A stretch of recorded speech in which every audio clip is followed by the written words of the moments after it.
Le damos la más cordial bienvenida a cada uno de nuestros hermanos. Vamos entonces a iniciar teniendo la introducción al maravilloso libro del profeta Isaías, conocido como el príncipe de los profetas, Isaías. Es maravilloso este libro, todo lo que tiene, profecías que ya han sido cumplidas y otras que están por cumplirse. Este profeta ejerció su ministerio en el reino del sur.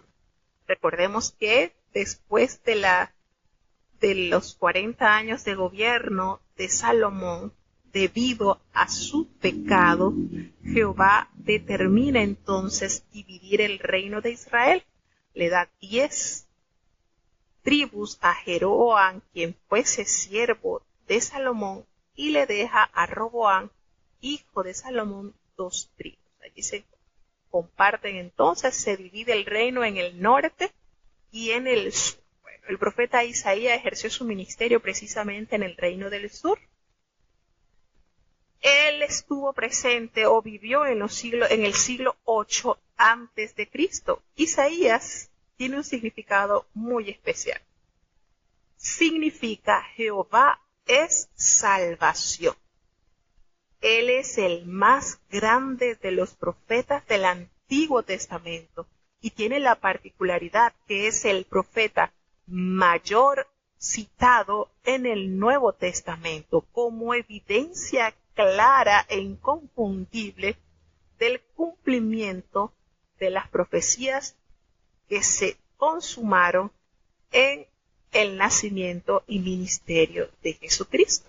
Nos dice que Amós no es el profeta menor conocido por un nombre similar. Es una tradición, porque allí hace mención cuando comienza el capítulo 1, dice, visión de Isaías, hijo de Amós. Entonces, haciendo referencia a su papá, su progenitor, Amós no es el profeta que conocemos en el Antiguo Testamento, ¿verdad? Él no es hijo de ese profeta que comprende el libro que comprende los profetas menores. No nos confundamos. Primero, porque acá en Amós, en Isaías capítulo 1, versículo 1, se escribe con Z y el libro de Amós se escribe con S, ¿verdad? Pero a veces tendemos a confundirnos porque, bueno, su pronunciación en el castellano es igual. Si habláramos español, sintiéramos la diferencia de ambos nombres. Entonces, su papá no es el profeta conocido con ese nombre similar, no nos vamos a confundir. Una tradición judía le identifica a Amós, al papá del profeta Isaías, como tío del rey Usías. Si así fuera, que realmente era tío del rey Usías, ello convertiría a Isaías, quien seguramente tenía libre acceso al palacio en calidad de ser primo del rey. Estos son detalles que se da de acuerdo a la tradición de los textos judíos. Entonces, la carrera profética del profeta Isaías, se extendió durante los reinados de Usías, del 791 al 740 antes de Cristo. Recordemos que Usías tuvo un gobierno de 52 años. Duró su gobierno. Fue el segundo después de Manasés, que gobernó durante 55 años. Recuerdan que Usías fue el que desobedeció, quiso ofrecer sacrificio a Jehová y salió leproso del templo. Entonces, su reinado, podemos decir, su reinado tuvo 52 años, fue el segundo más prolongado después del malvado Manasés. Y nos hallamos entonces de que el profeta Isaías estuvo activo en este hermoso ministerio en el reinado de Usías, en el reinado de Jotán, que fue muy breve el reinado de Jotán, solamente 4 años, en el reinado de Acaz, que solamente fueron 20 años, y Ezequías, que Ezequías sí gobernó más años. El rey Ezequías creo que gobernó 31 años, ¿ok? Sí, 31 años gobernó el rey Ezequías. Resulta que la tradición judía también afirma de que cuando muere Ezequías, entra a reinar el malvado Manasés, y también la tradición judía afirma que el profeta Isaías muere en el gobierno del malvado Manasés y la muerte de él fue aserrado. Lo abrieron con una sierra en dos. Es lo que se habla según la tradición judía. Y es de creer porque recordemos que este hombre Manasés hizo mucho daño a todo aquel que invocaba a Dios, aquel que obedecía a la palabra de Dios. Entonces cabe la posibilidad de creer esa tradición o eso que narran los libros de las historias judías. Cabe en la posibilidad. Él llegó a ser predicador de la corte, estuvo muy cercano a los reyes en sus épocas de gobiernos. Si bien Usías fue un rey bueno, Jotán, Acaz no lo fue, Ezequías sí fue un rey que buscó a Dios. De hecho, uno de los respaldos mayores que tuvo el rey Ezequías fue al profeta Isaías como uno de sus consejeros. Entonces, nos hallamos que él llegó a ser un predicador de la corte, se casó, la palabra de Dios nos detalla que él se casó con su amada esposa, la profetisa, de los cuales concibieron y tuvieron 2 hijos. En el capítulo 6 del libro del profeta Isaías detalla cómo fue el llamado al oficio de este insigne profeta. Podemos afirmar también, eso en cuanto a la vida personal del profeta Isaías, ¿verdad? Fue un hombre común y corriente en el sentido que tuvo su esposa, tuvo sus hijos, pero fue grandemente usado en este ministerio y respaldó y ayudó muchísimo a los reyes que estuvieron en la época de su ministerio. Resulta que entra en duda sobre si realmente fue Isaías quien escribió los 66 capítulos que contienen este libro. Entonces, muchos dicen que solamente él escribió del capítulo 1 al 39. Y se dice, como dicen por allí, son rumores, que los críticos dicen que la segunda obra, el segundo Isaías, está compuesto desde el capítulo 40 al 55, que fue escrito al fin del exilio, del exilio de Babilonia, y que hay un tercer Isaías, es decir, otro escritor, que escribió los capítulos del 56 al 66 después del regreso a Palestina en el siglo en el siglo 6 y 5. Esos son los rumores de los críticos que siempre tratan de opacar la eficacia y la eficiencia de la palabra de Dios. Eso es lo que ellos dicen, lo que ellos sospechan. Esto ellos lo dicen porque están basados mayormente sobre la asunción de que es imposible. O sea, lo que ellos argumentan, los críticos de este libro argumentan que es imposible la profecía genuinamente predictiva. Los exponentes de la alta crítica racionalista han contestado la genuinidad de Isaías desde los capítulos 40 al 66 y ellos aseguran que es imposible que con tanta exactitud se haya cumplido, que eso tuvieron que haberlo escrito precisamente en ese tiempo para después haber anunciado que eran profecías predictivas. Recordemos que cuando se hace referencia a las profecías predictivas son los acontecimientos a futuros. Entonces, ¿qué sucede? Que ellos no confían de que haya sido Isaías quien haya detallado con tanta severidad, con tanta verdad, todo lo contenido en los últimos capítulos. Entonces, ¿por qué? Porque ellos dicen que el autor de esos capítulos pareciera conocer la caída de Jerusalén, que tuvo lugar algo más de un siglo después de la muerte del profeta Isaías, y también la restauración de Palestina de los cautivos judíos después de la caída de Babilonia en manos de los persas. Eso fue en el año 539 a.C.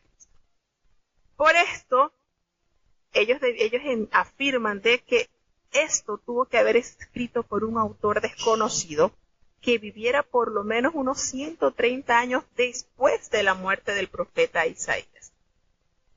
Entonces, ¿qué nos basa a nosotros a saber que eso es falso? Que son solamente argumentos para evadir de que la palabra de Dios, de que Dios tiene el poder total y absoluto, y que el futuro para Dios no le es desconocido. Y a quien Él lo quiere anunciar, lo anuncia y usa los medios y los instrumentos por los cuales los hará conocer. Entonces, ellos dicen, los argumentos a favor de esta teoría, bueno, no se hubiera podido mantener un punto de vista futurista a lo largo de un número tan grande de capítulos. Ellos no aceptan esto. Y que el verdadero nombre del gobernador persa, Ciro, que hace alusión precisamente en el libro de Isaías, estaba destinado a liberar la cautividad judía, no hubiera podido ser conocido por anticipado un siglo y medio antes del suceso. O sea, estos acontecimientos que detalla Isaías, para los críticos es imposible de aceptar, porque cómo con tantos siglos se da a conocer el nombre del rey a quien Jehová le iba a ordenar la liberación de su pueblo, como lo menciona precisamente en este libro del profeta Isaías. Entonces, hasta los tiempos modernos, hasta la actualidad, el libro de Isaías era universalmente considerado como una unidad, así como nosotros lo hemos creído, ¿verdad? Como producto del profeta que lleva su nombre. El libro tiene el nombre del profeta y, por supuesto, es escrito en el siglo VIII a.C. Un solo manuscrito contenía la totalidad de la obra, hecho que conocemos no solo por los descubrimientos de Qumrán.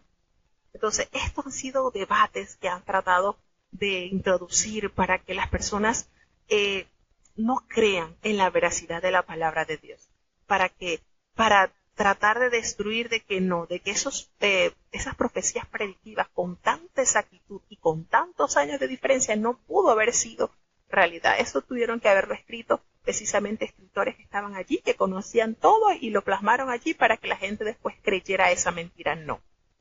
¿Qué es lo que nos afirma entonces? ¿Cuál es la evidencia que nosotros como creyentes, como hijos de Dios, tenemos como esa herramienta de validez?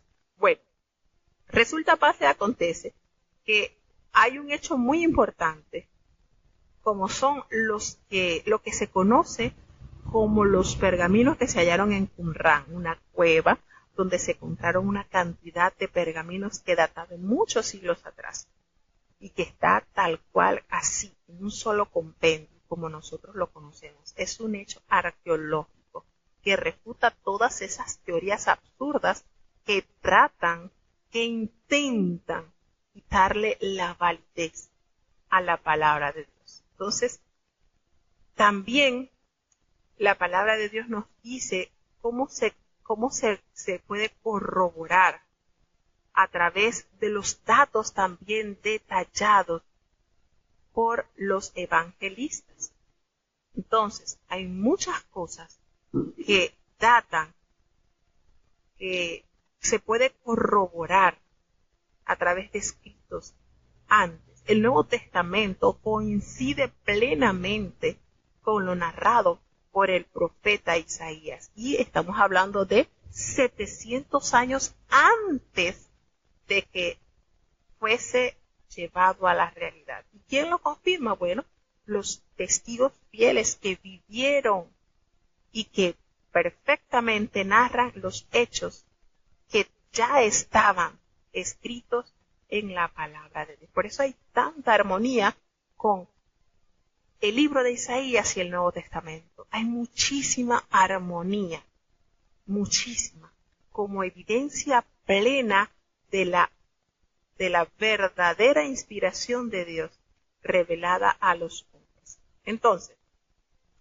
¿cómo nosotros refutamos estos argumentos absurdos que la llamada ciencia o los que tratan de hacer dudar de la veracidad de este libro? Bueno, no se mantiene una posición futurista a través de estos 27 capítulos. Imagínense, 27 capítulos. Hay muchos pasajes que tratan con asuntos contemporáneos de Isaías histórico. Las Sagradas Escrituras no dudan en mencionar nombres específicos cuando la ocasión lo demanda. El nombre del rey Josías había sido predicho por el profeta de Judá 3 siglos antes de su época. ¿Recuerdan ese acontecimiento? Cuando el profeta desobediente aborda a Jeroboam y le dice que de la simiente de David nacerá un rey que se llamará Josías y que limpiaría todo lo que sería Judá, Samaria y todos los límites. Eso el Señor lo reveló con casi 300 años de diferencia, y hasta le dio el nombre al rey que lo iba a hacer. Entonces, estas situaciones que se contemplan en el libro del profeta Isaías, a los que tenemos fe y creemos fielmente en la perfecta voluntad y plan de Jehová, no nos sorprende. Entonces, hay muchas cosas. La palabra de Dios no necesita ser defendida, solita se defiende. Y esto es lo hermoso y lo lindo de este sagrado libro, que cada día transforma más el pensamiento del hombre y su actuar. Entonces, esto es amplio, hermano. Esto es de sumo gusto, de suma relevancia para todo creyente. Entonces, Belén fue nombrada específicamente como el lugar del nacimiento de Mesías, 7 siglos antes de su venida. Recordamos que Miqueas, el profeta Miqueas, hace la mención del lugar donde nacería el Mesías. Y eso fue precisamente 7 siglos antes de este acontecimiento. Además, debiéramos reconocer que a lo largo de los 66 capítulos que contiene el libro, se da un lugar enormemente destacado a las profecías predictivas como el sello efectivo, genuino de la inspiración divina.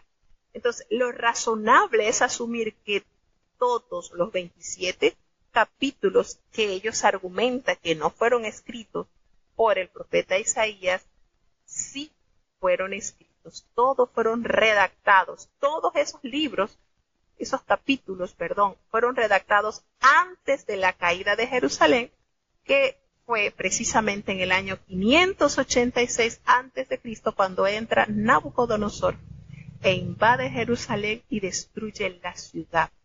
Entonces, no hay rastros de evidencia interna que den apoyo a la teoría de un segundo o un tercer Isaías. No lo hay.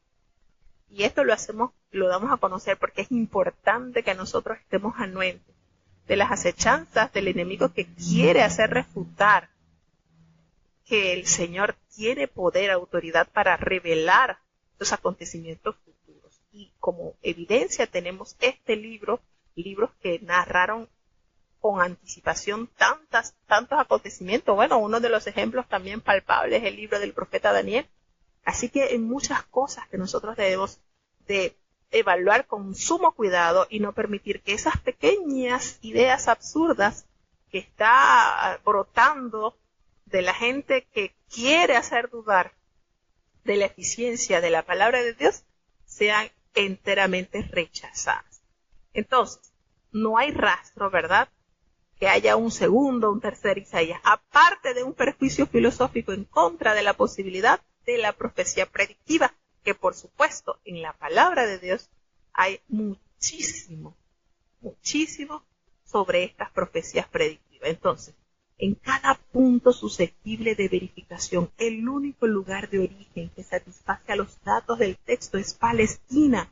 El único tiempo de redacción que cuadra con la evidencia interna es una fecha anterior a la del exilio, y más específicamente en el reinado del rey Manasés. Entonces, un somero análisis así muestra que desde los capítulos 1 al 39, algo así como lo que sucede en el Antiguo Testamento. Recordemos que el libro del profeta Isaías se conoce como la pequeña Biblia, porque precisamente contiene 66 capítulos y la Biblia contiene 66 libros. Entonces se hace mucha la salvedad del capítulo 1 al 39 como los libros que contienen el Antiguo Testamento y los 27 siguientes libros, capítulos, así como son los libros del Nuevo Testamento. Entonces la polémica está en esos 27 libros, en esos 27 capítulos, del libro de Isaías. ¿Por qué? Porque narra acontecimientos con tanta exactitud y con muchísimos siglos de diferencia. Entonces, todos pertenecen al profeta Isaías, subdivididos en una colección básica de oráculos del profeta que se remontan al siglo VIII, suplementada con la posterioridad por discípulos en distintos periodos, así como lo que sucedió en el exilio babilónico en el siglo VI, como probablemente al finalizar el régimen pérsico en el siglo IV. Entonces, este material añadido incluye numerosas contribuciones menores, como suma alrededor de unos 250 versículos de los capítulos 1 al 39, es decir, alrededor de un tercio, y algunas de las unidades mayores serán analizadas como forma de varias partes. Entonces, es sumamente importante que tengamos en consideración lo maravilloso aporte de este libro y lo valioso que es para fundamentar la profecía como una herramienta muy usada por Dios para garantizar el dominio total de Dios, la soberanía total y absoluta de los tiempos, pues Él tiene todo bajo control. Entonces, vamos entonces a emprender nuestro viaje a través de las Sagradas Escrituras y ahora sí nos adentramos al capítulo 1 del libro del profeta Isaías. Escuchemos. Libro de Isaías, capítulo 1. Visión de Isaías, hijo de Amós, la cual vio sobre Judá y Jerusalén en días de Usías, Jotán, Acaz y Ezequías, reyes de Judá. Oíd, cielos, y escucha tu tierra, porque habla Jehová. Crié hijos, y engrandecílos, y ellos se rebelaron contra mí. El buey conoce a su dueño, y el asno el pesebre de su señor. Israel no conoce, mi pueblo no tiene entendimiento. Oh gente pecadora, pueblo cargado de maldad, generación de malignos, hijos depravados, dejaron a Jehová, provocaron a ira al Santo de Israel, tornáronse atrás. ¿Para qué habéis de ser castigados aún?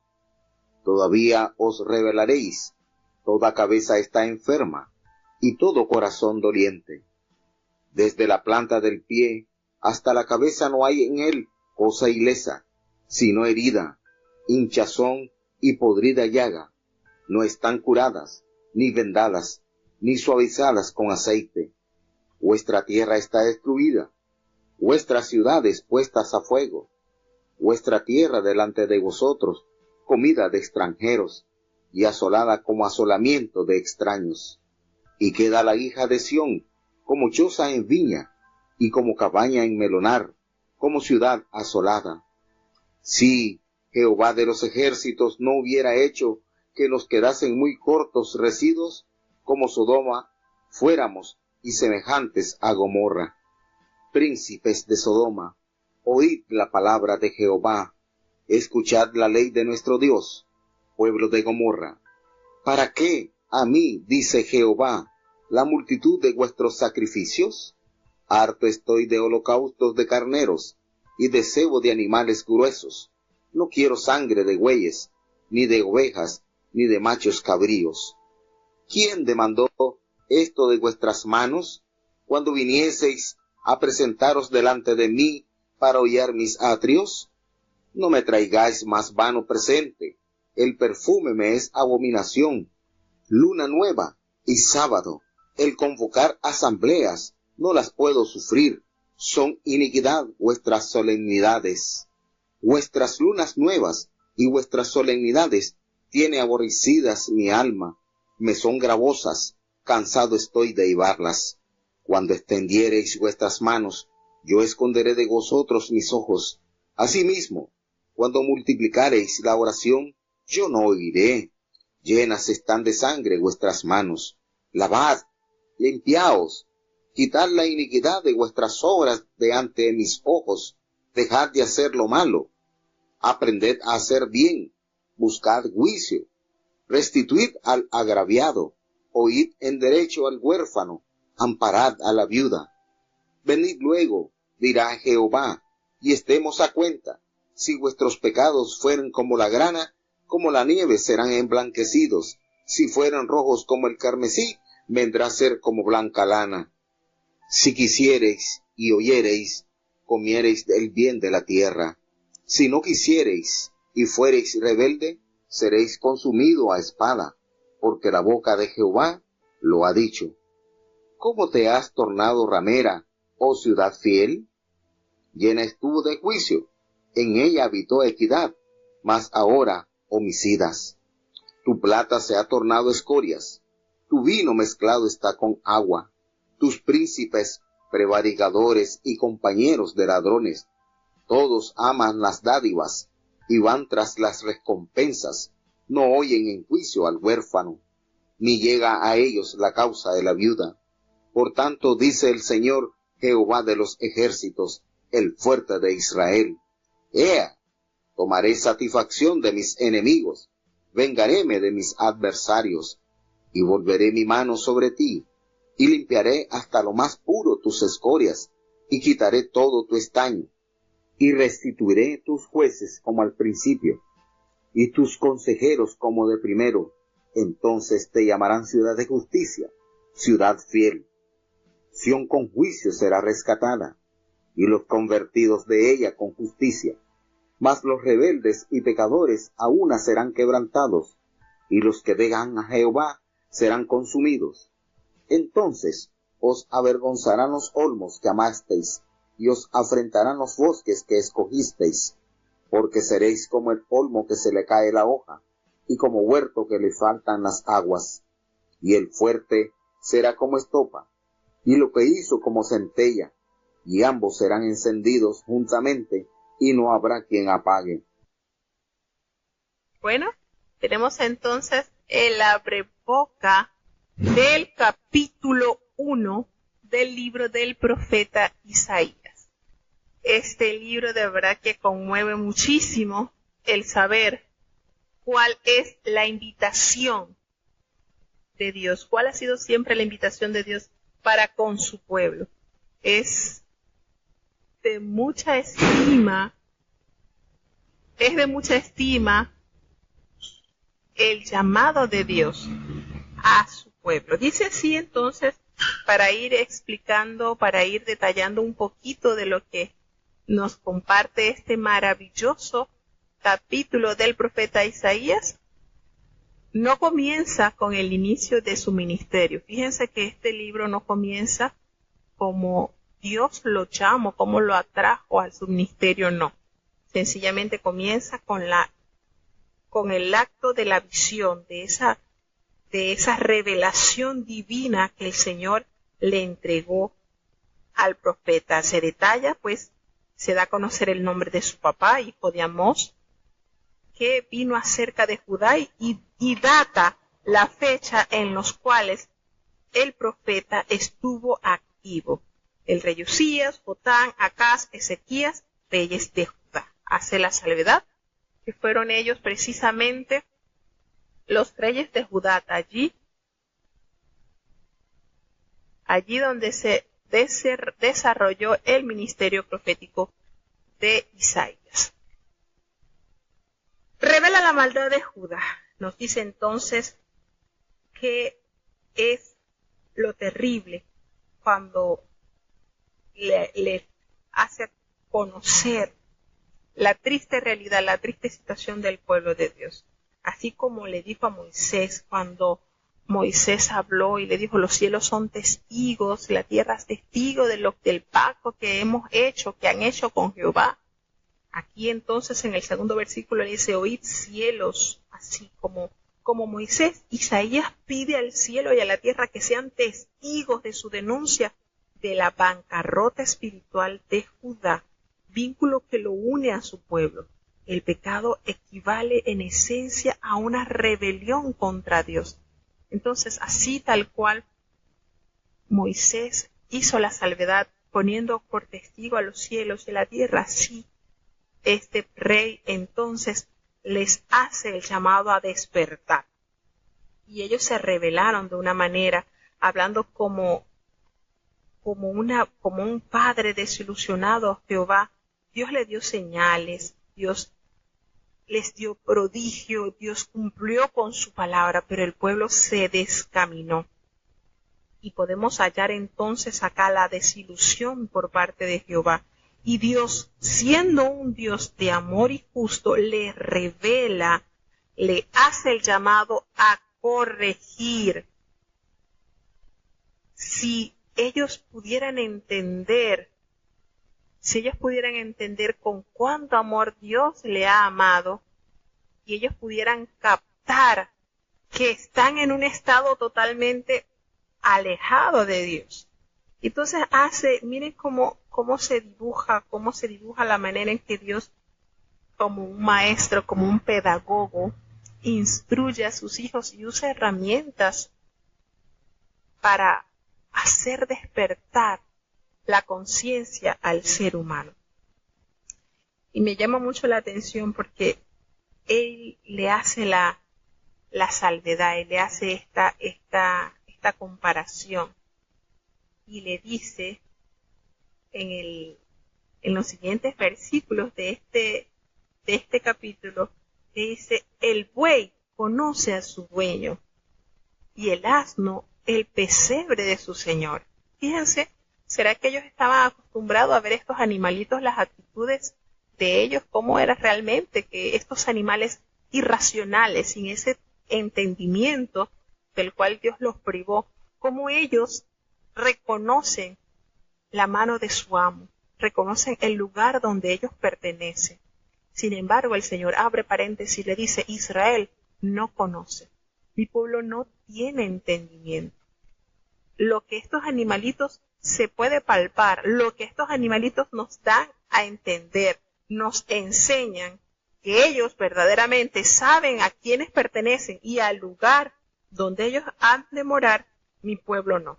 Entonces se usa este estilo poético de este libro, un estilo utilizado por el profeta Isaías, que nos da a conocer el paralelismo de una información, en este caso, la situación que está representada por el pueblo al desconocer quién es su amo y al desconocer el lugar de su reposo, a dónde ellos deben estar. Entonces, estos conceptos se repiten utilizando pues palabras a menudo para contrastar una idea con la otra. Isaías también utiliza numerosas metáforas en forma de prosa. Israel, aunque algunos especialistas creen que el autor no tiene mente en el reino del norte, lo más probable es que Israel aquí está representando a Judá. Cuando hace la alusión, mi pueblo Israel no conoce, mi pueblo no tiene entendimiento. Y esa manera, ¿verdad?, como el profeta aborda la orden del Señor y le da a entender al pueblo bajo qué condición estaba, gente pecadora. ¿A quién le gusta que le digan en su cara, eres un pobre pecador, eres un pecador? Creo que ahorita es una ofensa que uno aborde a una persona y le diga, eres un pecador. Pero es la peor ofensa que se le puede presenciar, que se le puede decir a una persona. Sin embargo, era el Espíritu de Dios quien usaba de su instrumento para darle a conocer la situación en la que estaba el pueblo de Dios, gente pecadora. Ellos pecaban, ellos no estaban atinando al blanco que el Señor les había enseñado por mano de Moisés y de los profetas. esta nación se había equivocado completamente del camino de Dios, había desobedecido tanto el mandato de Jehová. Dios es santo y la característica que debía resaltar en su pueblo es precisamente la santidad. Ellos se habían desviado totalmente de ese punto en el cual el Señor los había instado. Gente pecadora, están cargados de maldad. Imagínense, generación de malignos, hijos depravados. Dejaron a Jehová, lo dejaron y lo provocaron a ira. ¿A quién? Nada más y nada menos que al Santo de Israel. Se volvieron atrás. Imagínense qué manera de asistir el profeta al pueblo, diciéndole sus verdades en la cara. Porque para que el enfermo pueda procurar al doctor, tiene que reconocer su estado de enfermedad. Y muchas veces, el pecador no tiene la necesidad de buscar al doctor, que en este caso sería al Señor como Salvador, porque no ha reconocido su estado. Y aquí vemos entonces la obra de Dios a través del profeta para instarlos a que despierten de ese estado de maldad. Imagínense cuántas características terribles en este solo versículo. Gente pecadora, pueblo cargado de maldad, generación de malignos, hijos depravados, dejaron a Jehová y lo han provocado a la ira. Este versículo está, pero aquí está, este es como un rayo X, toda la condición en que estaba el pueblo de Dios, tal cual. ¿Y a quién le gusta que le digan sus verdades en la cara? Creo que a nadie, ¿verdad? Sin embargo, el Señor ordenó eso por boca de su profeta. Le hace la pregunta entonces, ¿para qué habéis de ser castigados aún? Si todavía se rebelan, toda cabeza está enferma y todo corazón doliente. Es decir, da una idea de la depravación total en la que residía el pueblo. Y esto no se está haciendo referencia a Isaías, no le está hablando a un pueblo gentil. Isaías le está hablando al pueblo de Dios, a quienes fueron testigos de sus maravillas, a quienes el Señor se les presentó grandemente, a quienes el Señor les manifestó su voluntad. Y esto de verdad que hay que resaltar. Hay que resaltar cuántas cosas el profeta va narrando, detallando la situación deplorable del pueblo de Dios. Entonces estaban tan alejados de la voluntad de Dios que da pesar que este pueblo, habiendo sido objeto de tanto amor, de tanto cuidado y de obras tan maravillosas, tuviese una condición tan deplorable. Entonces le sigue detallando desde la planta del pie hasta la cabeza. No hay en él cosa ilesa, sino herida, hinchazón, podrida, llaga. No están curadas, ni vendadas, ni suavizadas con aceite. Toda la condición de ellos era pero tan deplorable, que fíjense cómo de manera ilustrativa va describiendo la condición del país.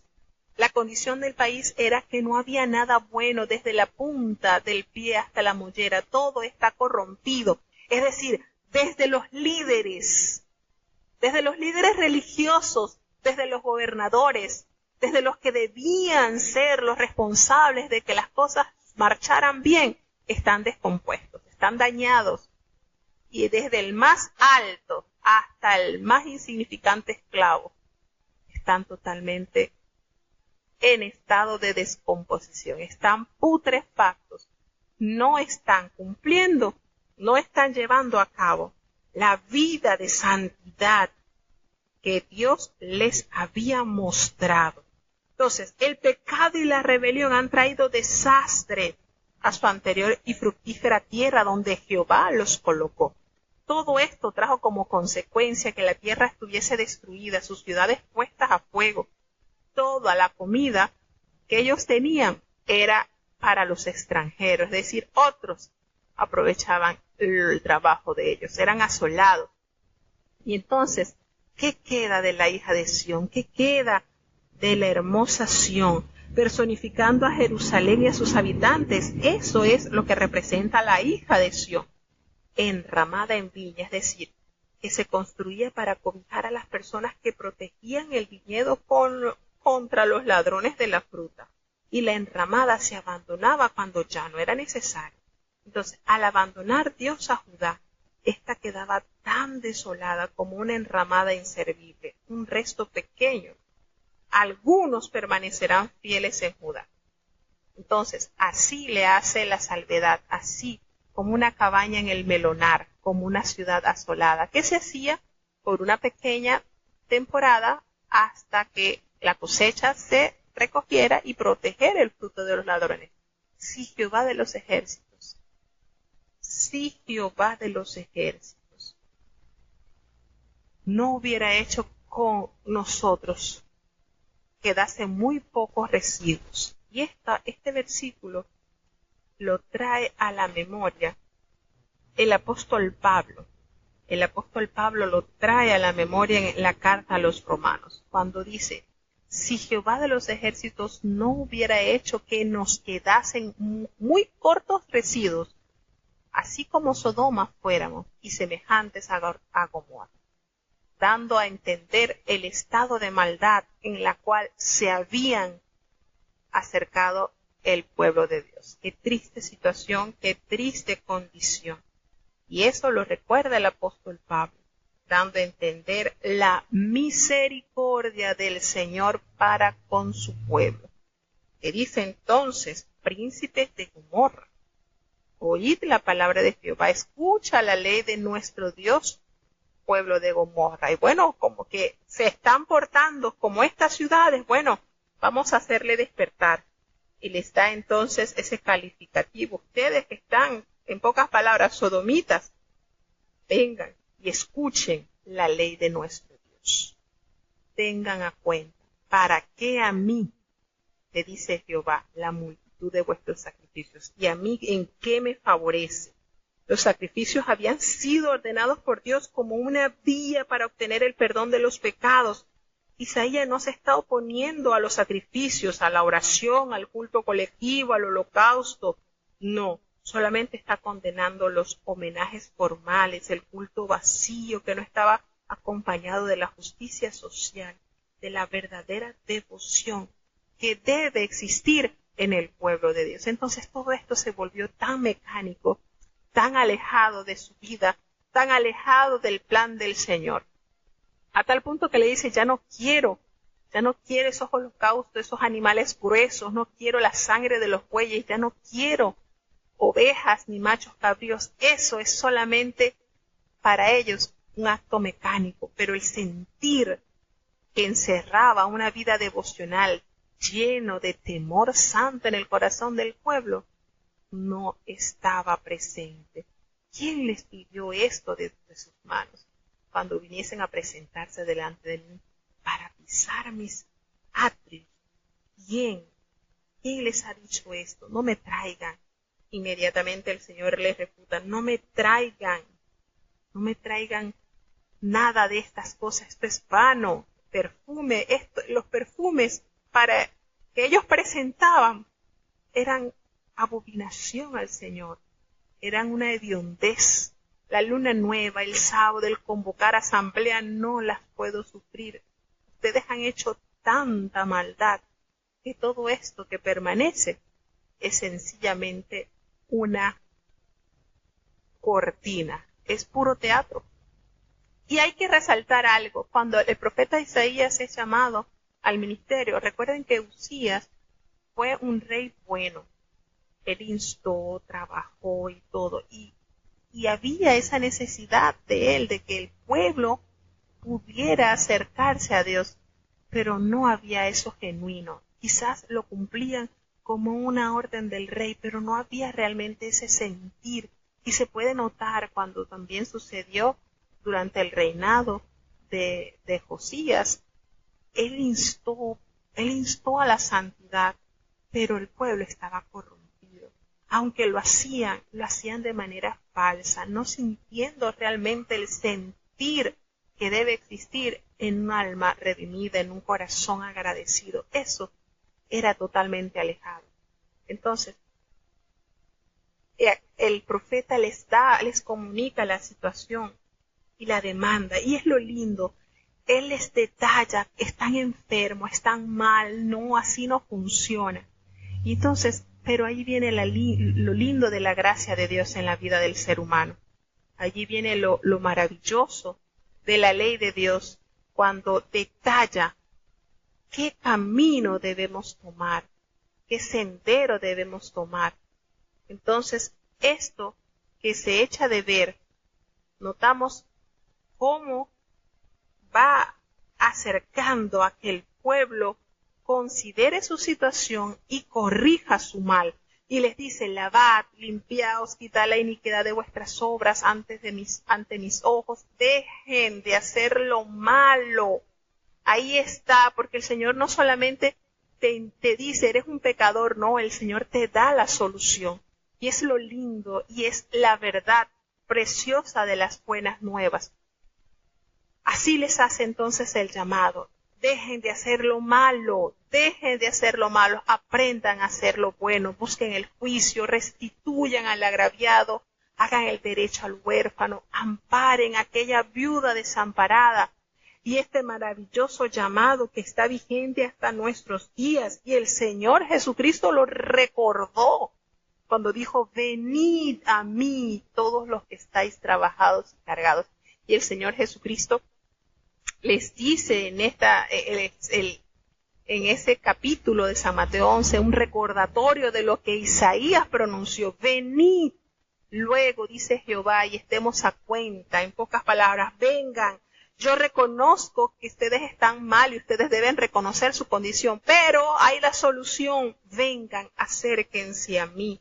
Entonces Isaías declara que Dios está dispuesto a limpiar y a perdonar si Judá se vuelve y acepta su santa provisión, porque Dios es misericordioso, Dios es magnánimo, pero los pecadores deben escoger entre la obediencia y el juicio. Es la decisión del hombre. Sí, qué versículo, un versículo ícono quizás de todos los tiempos, en el capítulo 1:18, venid luego, dirá Jehová, y estemos a cuenta. Qué lindo es estar a cuenta con Dios, reconocer que nuestros pecados han sido tan oscuros, pero que hay promesa de lavar los pecados. Y miren hasta qué punto, hasta llegar a ser blancos como la nieve, hasta llegar a ser emblanquecidos como la lana. Fíjense la manera, la magnitud del amor de Dios para con sus hijos. ¿Quién puede resistirse a este llamado?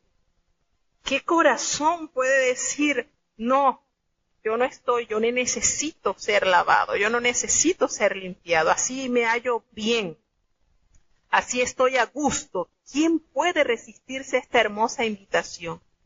¿Quién puede negar? ¿Quién puede dar la espalda? ¿Quién puede decir, yo no necesito ser lavado? Yo no necesito ser limpiado.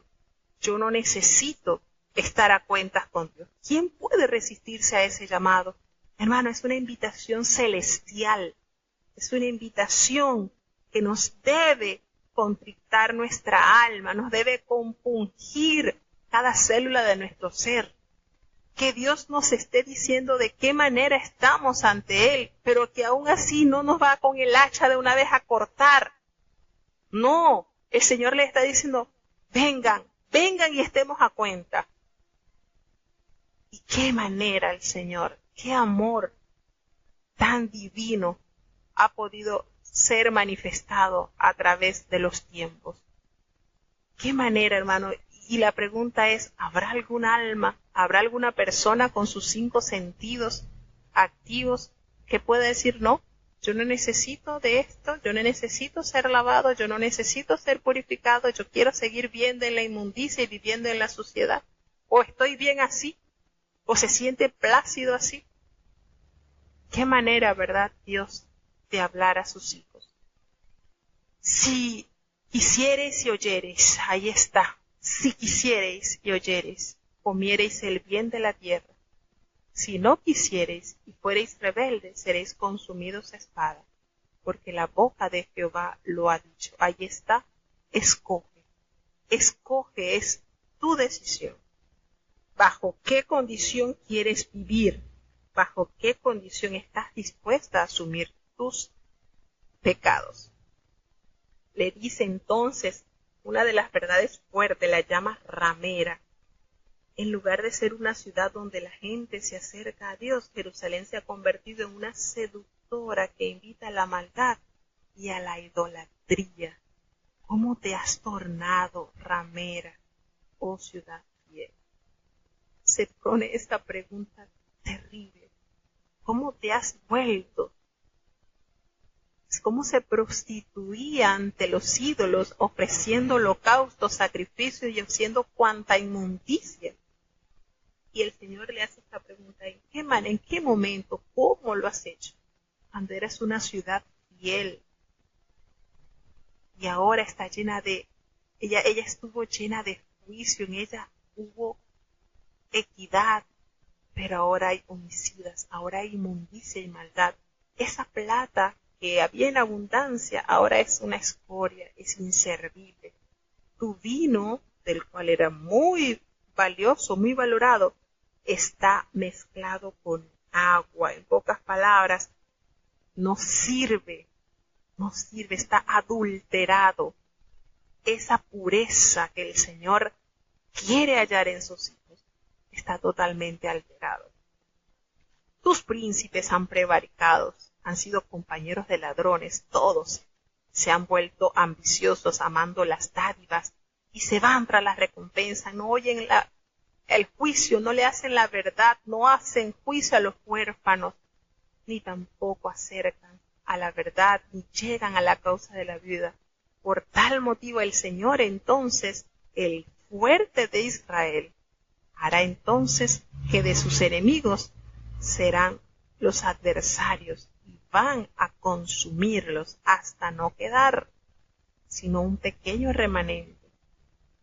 Y volveré mi mano sobre ti, voy a limpiar lo más puro de tus escorias, quitaré todo tu estaño, voy a quitar todo lo valioso de ti, voy a restituir tus jueces como al principio. Entonces llega la determinación y el anhelo del Señor a que vuelva este pueblo a su primer amor, para que sea nuevamente llamada ciudad de justicia y ciudad fiel, para que haya entonces esa verdad y esa característica que debe reinar en el pueblo de Dios.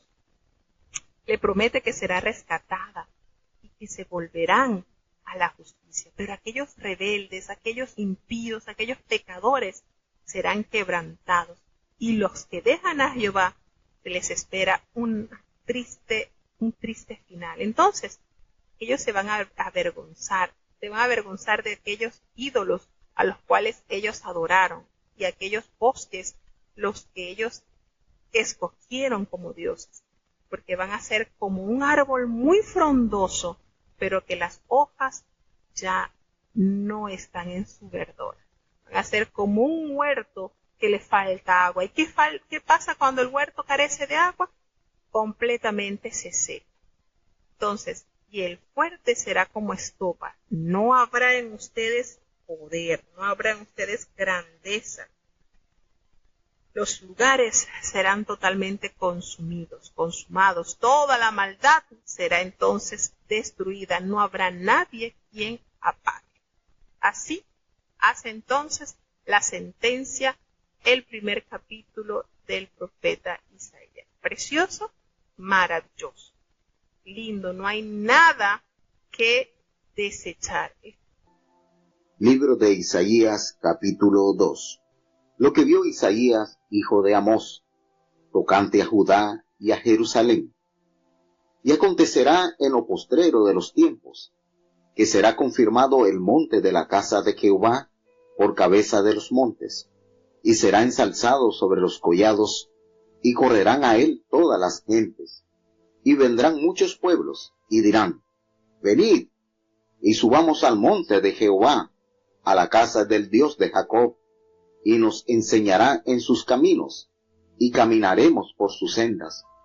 Porque de Sión saldrá la ley, y de Jerusalén la palabra de Jehová. Y juzgará entre las gentes, y reprenderá a muchos pueblos, y volverán sus espadas en rejas de arado, y sus lanzas en hoces. No alzará espada gente contra gente, ni se ensayarán más para la guerra.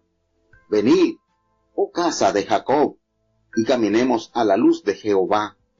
Ciertamente tú has dejado tu pueblo, la casa de Jacob, porque son henchidos de oriente, y de agoreros, como los filisteos, en hijos ajenos descansan.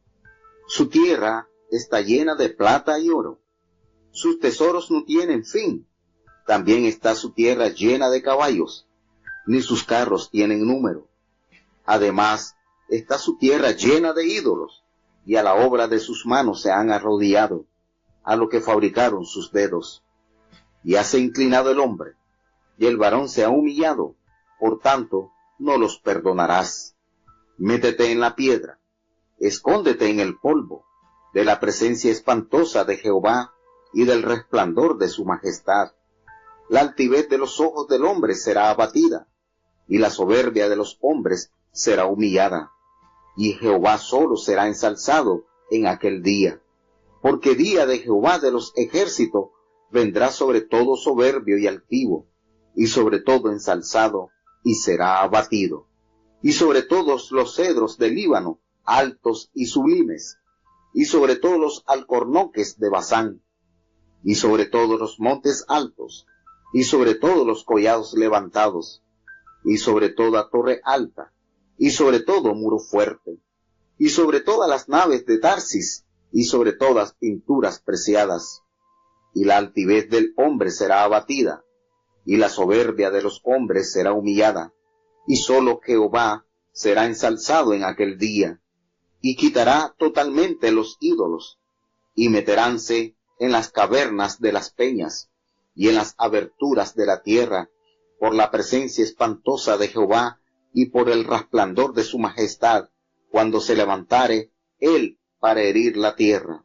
Aquel día arrojará el hombre a los topos y murciélagos, sus ídolos de plata y sus ídolos de oro que le hicieron para que adorase, y se entrarán en las hendiduras de las rocas y en las cavernas de las peñas, por la presencia formidable de Jehová y por el resplandor de su majestad, cuando se levantare para herir la tierra.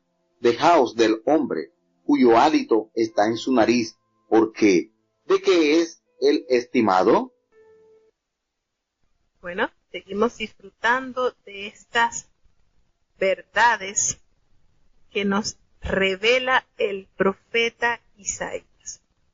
Y nótese aquí cómo tenemos varios versículos que nos conectan con el libro del Apocalipsis. Muchos versículos que nos llevan al Nuevo Testamento. En el capítulo 2 habla sobre la futura casa de Jehová.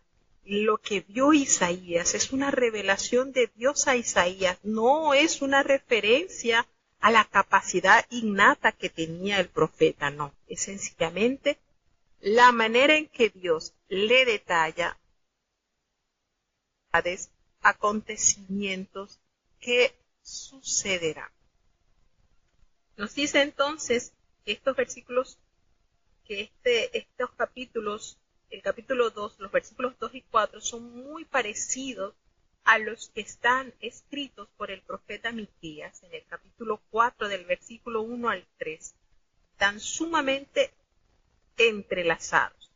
Nos habla del fin de las guerras y un reinado divino universal como la esperanza para el futuro. Son cosas tan importantes que Dios las reveló a estos profetas, al profeta Isaías, al profeta Miqueas. Pues hay mucha armonía en estos capítulos. El lenguaje aquí que está detallándose es sencillamente mesiánico, se aplica a la era de la iglesia y también al mundo, también a lo que ha de venir. Dice en el versículo 5 la esperanza linda sobre venid. Cuando nosotros acudimos a este llamado que el Señor nos da, cuando usted escucha la invitación, pero no solamente se conforma con escuchar, sino usted acciona, porque allí está el detalle. Si usted escucha y acciona, usted comenzará a caminar a la luz de Jehová. Qué hermosa esperanza. Dios solucionará al fin todos los días malos que hayamos vivido y arroja esta luz de esperanza sobre nuestro presente. Cuando está ese oído apercibido a hacer la voluntad de Dios, es grande las promesas que Dios nos ha dejado. Nos dice cómo es el día de Jehová. Nos va hablando como en el versículo 6 al 9, cómo has dejado, tan desobediente e idólatra había llegado a ser la mayoría de Samaria, que Dios la tuvo que abandonar. Definitivamente cae esta parte del norte de Israel y queda destruida a causa de su total pecado. El profeta urgió al Señor a no perdonar a sus habitantes porque es que no tenían remedio. En estos pasajes nos vincula mucho al castigo que la historia reservaba a Judá. Pues bueno, en el año 586, como se ha dicho, es cuando cae Judá y el juicio de Dios entra entonces a ser cumplido en su pueblo. Triste y lamentablemente, el Señor siempre envía a sus mensajeros, a sus profetas, a sus predicadores, para alertar al mundo de la situación triste en la que están sumidos. Pero vendrá ese día donde aquellos hombres buscarán la muerte y no la hallarán. En el versículo 10 dice, métete en la peña, escóndete en el polvo de la presencia temible de Jehová y del resplandor de su majestad. Y precisamente este versículo nos conecta con el libro del Apocalipsis 6:15, como acontecimientos tristes que vendrán sobre la tierra, pero felices para aquellos que han escuchado, que han ido al llamado del Señor. Entonces mire lo contradictorio. Estos acontecimientos son de felicidad para aquellos que hemos acudido al llamado de Dios, aquellos que decidimos estar a cuentas con Dios y que decidimos que los pecados, que era muy intenso ese color, muy grande, fuesen lavados y emblanquecidos. Pero aquellos que se resistieron a ese llamado van a procurar esconderse, a buscar cómo salir de la presencia porque le temblarán ante la majestad de Dios. Entonces, toda esa altivez de los ojos, todo eso será abatido, la soberbia de los hombres, todo eso será humillada. Jehová, solamente Jehová, será exaltado en aquel día. Entonces son promesas hermosas, donde nos detalla las grandezas que les está reservados a aquellos que efectivamente han acudido a la invitación de Dios. Sobre todo los cedros. ¿Cómo hace referencia a los cedros del Líbano? Pues es una metáfora que designa a los reyes y a jefes militares, a personas de alto rango, así como montes altos y collados. Es una manera de figuras de lenguaje que designan a naciones poderosas y a ciudades. Lo que es torre alta, muro fuerte, son fortalezas militares. Las naves de Tarsi, las pinturas preciadas, esto alude al comercio, a la civilización, a todo lo que desafíe el poder de Dios será abatido. Todos los ídolos son inútiles. Aquel día vendrá y no habrá más oportunidad. Entonces, como dice en el versículo 21, haciendo referencia también a lo dicho en el versículo 10 y en el versículo 19.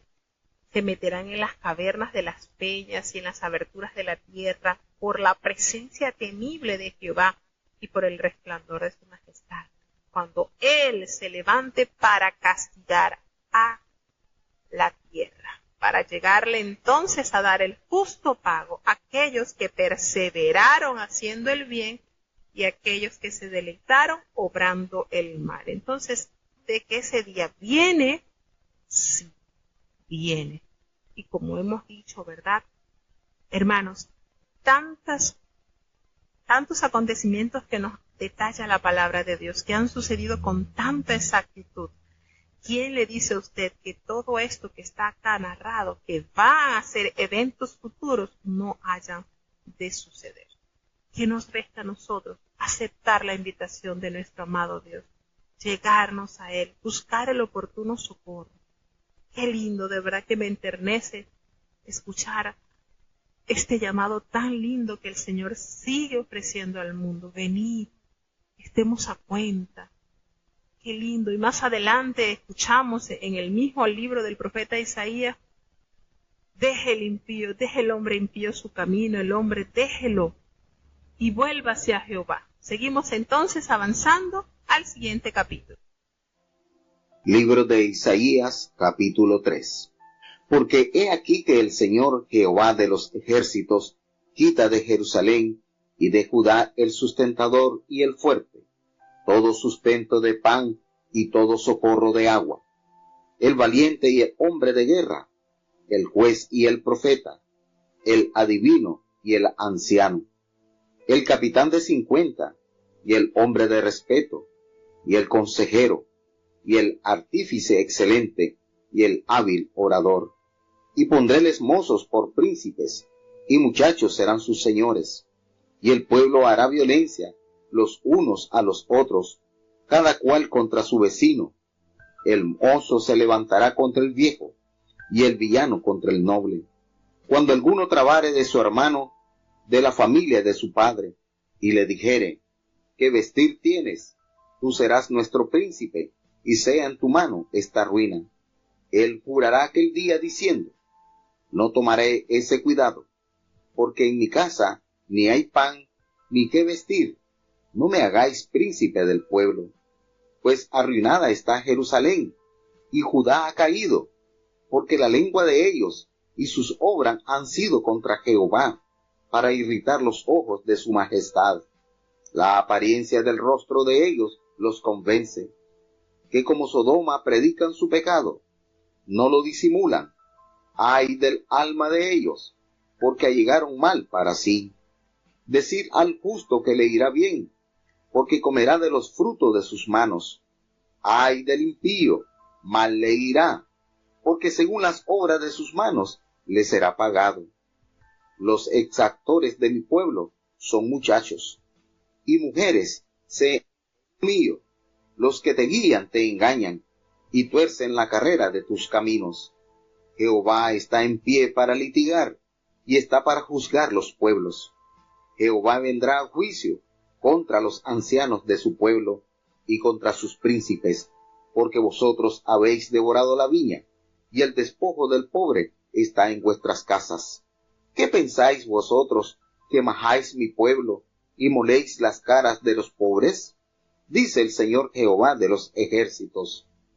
Asimismo dice Jehová, por cuanto las hijas de Sión se ensoberbecen, y andan cuellerguidas, y los ojos descompuestos, cuando andan van danzando, y haciendo son con los pies.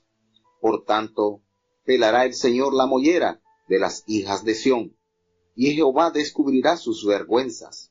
Aquel día quitará el Señor el atavío de los calzados, y las redecillas y las lunetas, los collares y los joyeles y los brazaletes, las escofietas y los atavíos de las piernas, los partidores del pelo, los pomitos de olor y los zarcillos, los anillos y los joyeles de las narices, las ropas de remuda, los mantoncillos, los velos y los alfileres, los espejos, los pañizuelos, las gasas y los tocados. Y será que en lugar de los perfumes aromáticos vendrá hediondez, y desgarrón en lugar de cinta, y calvez en lugar de la compostura del cabello, y en lugar de faja ceñimiento de saco, y quemadura en vez de hermosura. Tus varones caerán a cuchillo, y tu fuerza en la guerra. Sus puertas se entristecerán y enlutarán, y ella, desamparada, sentaráse en tierra. Bueno, llegamos entonces al capítulo 3. Dios mío, de verdad que es que hay tantas cosas que compartir de estos libros que se nos van a pasar 2-3 horas acá. Pero bueno, ¿cómo nos deleitamos en la palabra de Dios? La palabra del Señor nos capacita, nos instruye, nos llena de fe. De verdad, vuelvo y les comparto, son de mucho provecho, de gran bendición para nuestras vidas. Cuando uno va armando y va notando cuántas grandezas el Señor le ha revelado al hombre, por amor al hombre, no porque nosotros lo merezcamos. Nos hace referencia en el capítulo 3 sobre el juicio sobre Judá y sobre Jerusalén. Entonces, Isaías retoma el castigo divino que vendrá sobre Israel y que será cumplido precisamente en el año 583 antes de Cristo. Y en esos tiempos de caos, todas las personas conscientes rehusarán el liderazgo, pues, porque solo la gente inmadura, infantil y débil intentaría asumir el mando. Y por eso le hace la salvedad y le dice, bueno, ahora vamos a ver, los que van a gobernar te van a ser niños, van a ser muchachos, ellos son los que te van a guiar. ¿Por qué? Porque era sumamente un caos la condición en la que se encontraba el pueblo. Y uno dice, pero ¿en qué momento? ¿Cuál fue el punto quiebre del pueblo de Israel? ¿Por qué ese caos espiritual cuando ellos recibieron tan palpable la presencia de Dios y la dirección de Dios en medio de ellos? Las pequeñas cosas hacen grandes estragos. Las pequeñas cositas van corroendo, van destruyendo. Y eso nos debe alertar a nosotros a ser muy cuidadosos y muy prudentes. Entonces, cuando los hombres eliminan a Dios y sus leyes de la esfera económica, cuando todo esto el hombre se cree sabio en su propia opinión, todos los estratos de la sociedad sufren. En primer lugar, los pobres son los más heridos, los más golpeados. Y aquí es cuando ellos van diciendo, ustedes hacen mal, los opresores de mi pueblo son muchachos, mujeres que se enseñorean de él. Pueblo mío, los que te guían te engañan. Este versículo, cómo da tristeza, cómo lo detalla el profeta. Aquellos que te guían, aquellos líderes son los principales culpables de tu situación actual, porque tuercen el curso de tus caminos. Han deteriorado la senda que el Señor les mostró. Fíjense cómo esto es de mucha precaución y mucha meditación. El Señor les condena de la opresión y del lujo que ellos tienen y comienza entonces a decirle que eso de lo que ellos se jactaban, todo eso vendrá a juicio contra los ancianos, que se supone que los ancianos debía haber esa cordura, ese juicio, esa equidad y esa verdad para guiar a las generaciones futuras, y no lo habían. El castigo, la condena vendría sobre sus príncipes, porque ellos se han vuelto los que devoran sus viñas, han sido despojados los pobres de cualquier favor que pudieran recibir. Entonces, ¿qué piensan ustedes? Que son los que maltratan a mi pueblo y lo muelen a las caras de los pobres. ¿Qué es lo que hacen? Dice entonces el Señor, por cuanto ustedes se han ensoberbecido, se han llenado de orgullo, de vanidad, los voy a humillar, los voy a dejar avergonzados. Y entonces comienza a detallar Cuando las mujeres le dan la espalda a Dios, como hicieron las de Judá, el cuadro es trágico. Y nótese, estas mujeres libertinas que no tenían en estima su matrimonio, verían a su esposo morir en la guerra, calculando 7 mujeres para un hombre. En este capítulo nos damos cuenta cómo va detallando el Señor de lo que iba a hacer. Les iba a humillar a tal punto, era una humillación muy grande que a la mujer le cortasen el cabello. Era una humillación tremenda. Y a eso le hace referencia entonces. Te voy a cortar el cabello, a raer, y voy a descubrir tu vergüenza. Y todos esos atavíos, los calzados, las lunetas, todas esas cosas que tienes que te hace pensar que estás totalmente engalanada. Todo eso será para tu vergüenza. Todo eso será para tu humillación. De esa manera el Señor va entonces amonestando a su pueblo por boca del profeta Isaías para que se vuelvan de ese mal camino, y promesa de castigo que cumplió. Eso es lo que nosotros notamos, eso es lo que nosotros sabemos por la historia del pueblo de Israel, que todo esto que el Señor les anunció les vino como consecuencia de haber persistido en su maldad y en su desobediencia. Y sí, efectivamente, siempre ha habido un pequeño remanente, siempre ha habido esa pequeña semilla pura que ha mantenido sus frutos para Dios. Y a ese pequeño grupo Dios siempre le será cuidador, siempre le será su fortaleza, siempre le será de mucha estima y de mucho valor.